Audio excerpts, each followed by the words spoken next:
Welcome everybody, my name is Trexhibit, and we're going to be taking a look at all the kill streaks in Call of Duty Infinite Warfare. So for the first kill streak, you've got the UAV. Classic, we've got this in every Call of Duty. UAV recon ship that reveals enemy locations on the minimap. You guys all know the UAV. Next is the Scarab. I'm guessing this is basically a remake of the RCXD. And this description here says a remote hover device that releases a multi-stage cryo explosion upon detonation. Score required for that is 450 points, and for the UAV it's 400. Sorry, I skipped that one. So next you got a drone package. That's basically just a care package with another name.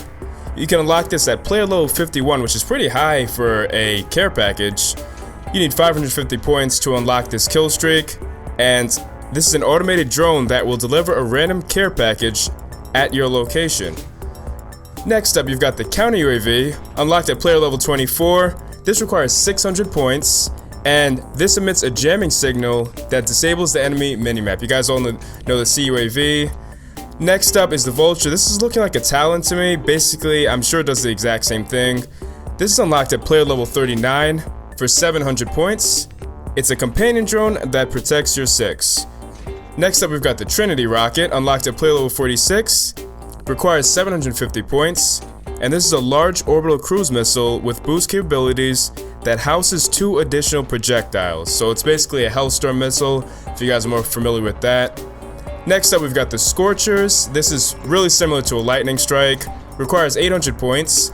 And this allows you to call in 3 prototype Scorcher jets for a laser strafing run.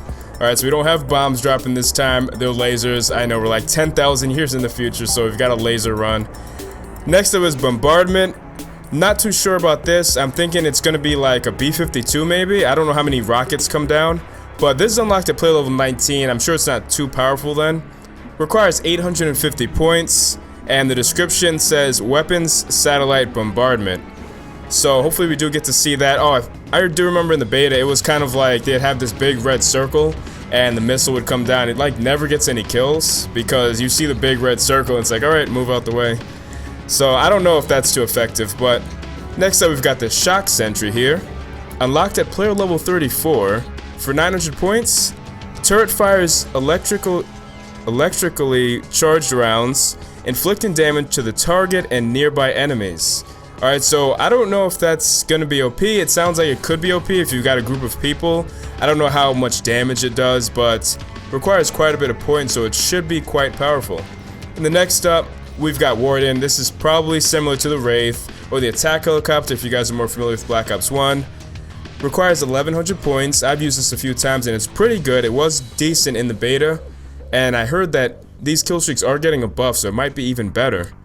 Calling an escort dropship with 2 firing modes. So we've got 2 firing modes. I don't remember 2, but we'll probably get a closer look at that in the near future. Next up is the Advanced UAV, unlocked at player level 53 for 1,250 points. This is basically a hater or a VSAT, and this is an orbital UAV that reveals the enemy's direction on the minimap. So you've got, you can see the location of all your enemies. It's going to be an outline, red outline. You guys know the Advanced UAV. And then next up we've got the Thor, unlocked at player level 14 for 1,300 points. Tactical high output response missile system with rapid launching capabilities. That should be pretty good. I actually haven't used this one, but I did use the next 2 here. So we've got the RC-8. It's basically like a big mechanoid robot. It wasn't good at all in the beta, okay? So I heard that they did buff this as well as the AP3X. Now the RC-8, that's going to require 1,450 points. It's a heavily armored C8 with auto and manual control capabilities. So it's got a shield, it's got rockets, it's got a machine gun. Like I said, it wasn't that good in the beta, but hopefully they did buff it so that now it is decent enough to play with and actually get some kills with when you do go on like a 13 or 14 kill streak and earn those points. Last but not least, we've got the AP3X, unlocked at player level 30 for 1,550 points. A remote anti-personnel weapon with heavy armaments. So I also use this, and I only got like 2 kills with it. The machine gun on it doesn't do any damage at all, and that was back in the beta. So they also did buff this, like I said, so hopefully it's a lot more powerful and you can actually get, you know, the kills that you should be able to get with something that costs 1,550 points. That's it for the score streaks in this game, guys. If you guys did enjoy the video, please do leave a like and subscribe if you haven't already to join Trex Nation, the #1 family on YouTube. I'll see you guys all in the next video. Thank you so much for watching. Oh, this is risky. Probably thinking, let's see if we can drop one more. Here he is. Cameras, right? No, so please. First, let me just tell yes, you guys, I need another no, weapon. I did not hack the game, and oh my God, he's chasing me. He's chasing me. Yes, I got a warden for. No. What happened was I was just playing Infinite Warfare. Please, I gotta get a word. Gotta get a word. The game